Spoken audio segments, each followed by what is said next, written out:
Ready or not, the eclipses are here.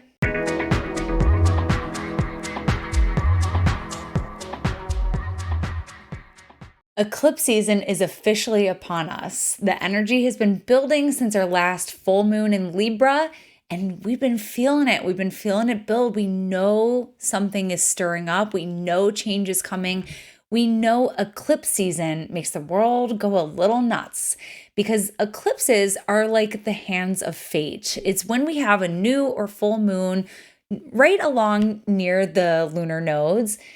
And the lunar nodes are portals of consciousness. So when we have a new or full moon within 18 degrees of these lunar nodes, it's as if the hands of fate are playing a little bit of a closer role in our lives, where we seem to have much free will. However, the eclipses stir the pot and they rearrange us, and I call them cosmic course correctors. They're here to invite change. And sometimes we're not ready for change.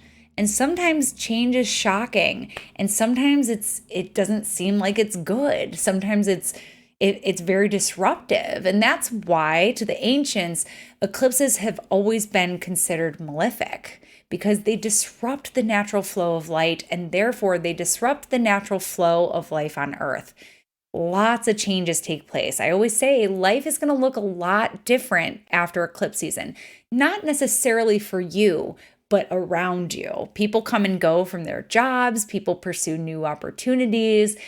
There can be shifts in relationship dynamics, all kinds of stuff. So you always want to look though to see where the eclipses are happening in your chart. And if you would like some assistance taking a closer look, I am offering a seasonal special of eclipse themed mini readings. So you can find those on my website where we can do a little deep dive one-on-one into where the eclipses are illuminating and shifting in your life and in your chart.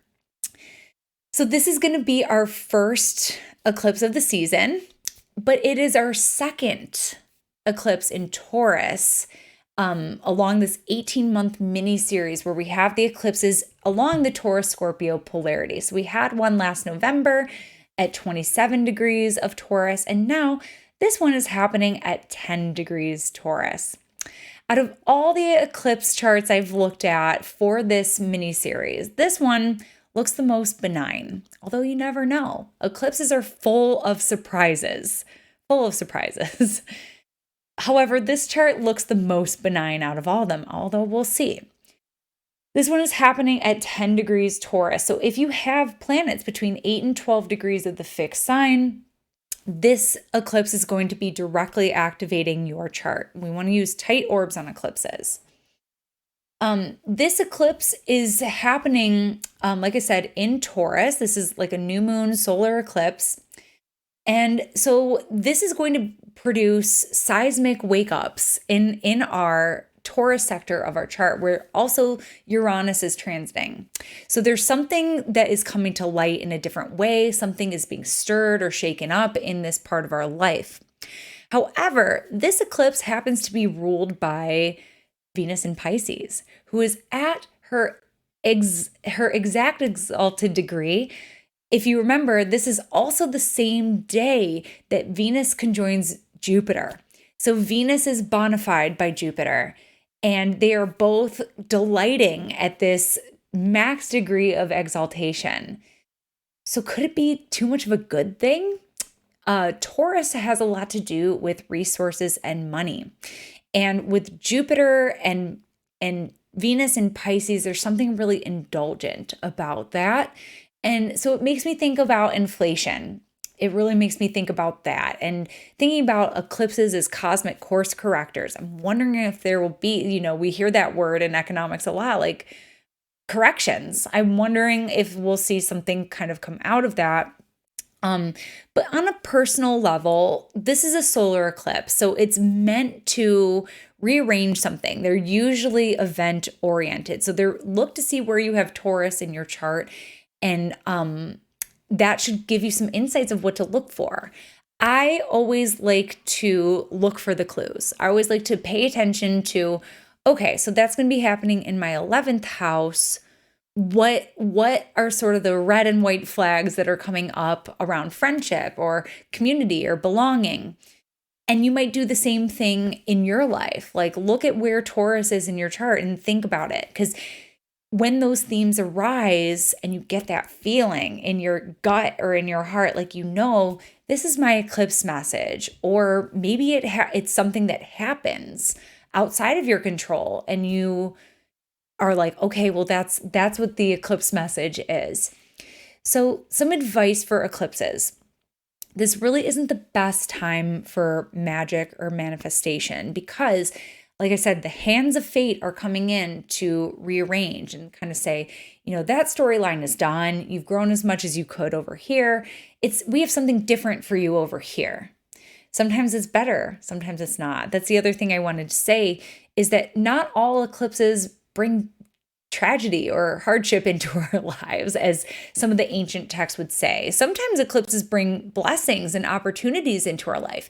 It all kind of just depends on your chart, where it's happening, and what's going on in your world.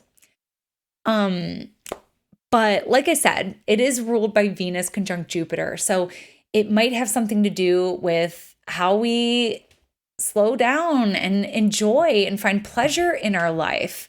Again, having the eclipses in Taurus, there's something about slowing down, finding an easier pace, and creating the space for our relationships, creating the space for pleasure and enjoyment. So there could be something like that finds its way into the eclipse.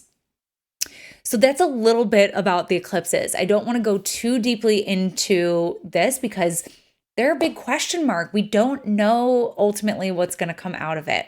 However, I hope to have a longer webinar available on this upcoming eclipse series. I hope to have that out for you very soon.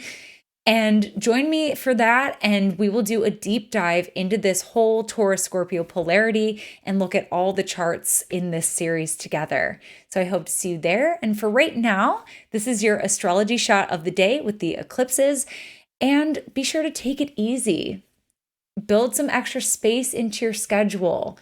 Rest, meditate, set intentions, pray, but don't put too much energy into it because the eclipses have their own plan.